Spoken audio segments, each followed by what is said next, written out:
Salut à vous mes petits seigneurs d'internet. Aujourd'hui on entame notre série de vidéos Let's Play tuto sur le jeu par navigateur Akurun. Alors avant de rentrer directement dans les mécaniques du jeu, je voulais d'abord vous faire une présentation générale. Akurun, c'est donc un jeu par navigateur massivement multijoueur de type stratégie-gestion dans lequel on prend en main une nation et on essaye évidemment de l'amener au sommet et de la faire dominer ce monde. Le socle du jeu, le principe de base du jeu, c'est une mécanique d'affectation de votre population à 5 secteurs. Donc vous avez l'agriculture, la recherche, la politique, les infrastructures et l'économie. Je m'attarde pas particulièrement sur chacun de ces secteurs parce que c'est complexe. Encore une fois, le jeu est vraiment très profond et assez complexe, même si la prise en main est simple. Mais globalement, vous allez pouvoir développer chacun de ces secteurs pour qu'en gros, ils soient plus efficaces. C'est-à-dire que pour que chaque habitant produise plus dans ce secteur. Notre base et socle du jeu, c'est le territoire. Donc on commence le jeu avec un territoire, hein, on a 200 000 km² pardon, au début du jeu, et vous allez voir assez rapidement, en fait, on va être bloqué par cette taille de territoire qui va être trop petite en quelque sorte. Alors là, c'est pas le cas parce que je suis au début de la partie, mais la population, l'agriculture et l'économie prennent de la place, et très rapidement, on n'aura plus de territoire libre, et donc eh ben, il faut qu'on aille en chercher quelque part. Pour récupérer du territoire, eh bien, malheureusement, c'est les joies de notre humanité, il faut faire la guerre. Il y a sûrement d'autres possibilités, mais en tout cas, dans ce jeu-là, il faut faire la guerre. Alors là, pareil, je ne m'attarde pas, c'est une vue assez rapide de tout ce qu'il y a dans le jeu, mais la guerre est une mécanique extrêmement profonde, à la fois complexe et très très riche. Une mécanique où l'on achète différents types d'armes, avec des effets pour chaque type d'arme. Évidemment, je développerai ces éléments-là dans une vidéo à part entière. On poursuit avec notre étude des différents secteurs du jeu et des différents éléments centraux de ce jeu, avec bien évidemment toute la mécanique des ressources.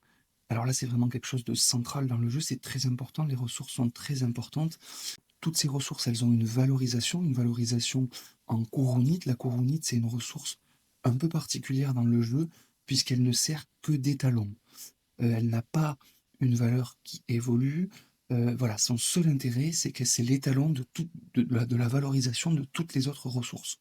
Donc toutes les autres ressources ont une valeur en courunite. Cette valeur, elle évolue, c'est une véritable bourse. Elle évolue tous les jours, elle change, et donc on peut, grâce à cette valeur évolutive, soit vendre des unités de charbon, en l'occurrence ici, soit acheter des unités de charbon. Vous verrez, là aussi je ferai un tuto à part entière. Toutes ces unités servent à quelque chose dans le jeu.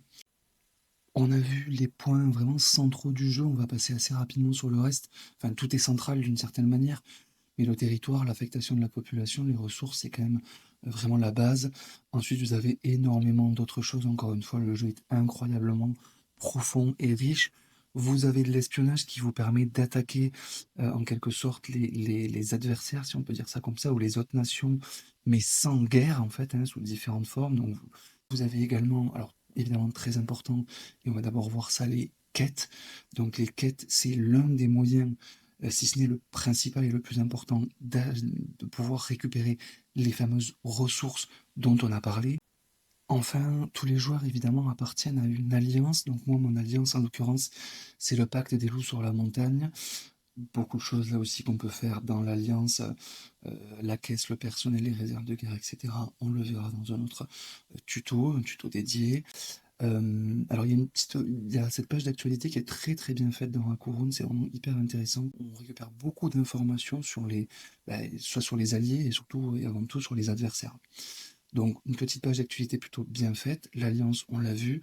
On a la zone d'extraction, là aussi je vous ferai une vidéo parce que c'est très important. Elle permet, en jouant à un mini-jeu, de récupérer là aussi des ressources. Donc vous verrez, le mini-jeu il est top, il est hyper bien fait. Voilà, je pense qu'on a à peu près fait le tour du jeu, ça vous laisse une idée hein, de comment il fonctionne. Évidemment, il y a une messagerie, alors là j'ai rien parce que je viens juste de commencer le jeu. Il y a un Discord avec une super communauté, franchement les gens sont hyper engagés. Il y a évidemment un forum où on s'écharpe, notamment lorsqu'il y a des guerres. On a une page de règles qui est alors à la fois bien faite, avec notamment une barre de recherche qui est plutôt bien faite, mais parfois c'est quand même un peu ésotérique. C'est pour ça que je pense que mes vidéos vous seront utiles parce que parfois la règle ne permet pas de tout comprendre. Je pense qu'on a fait un bon petit tour du jeu, j'espère que ça vous a donné envie d'y jouer.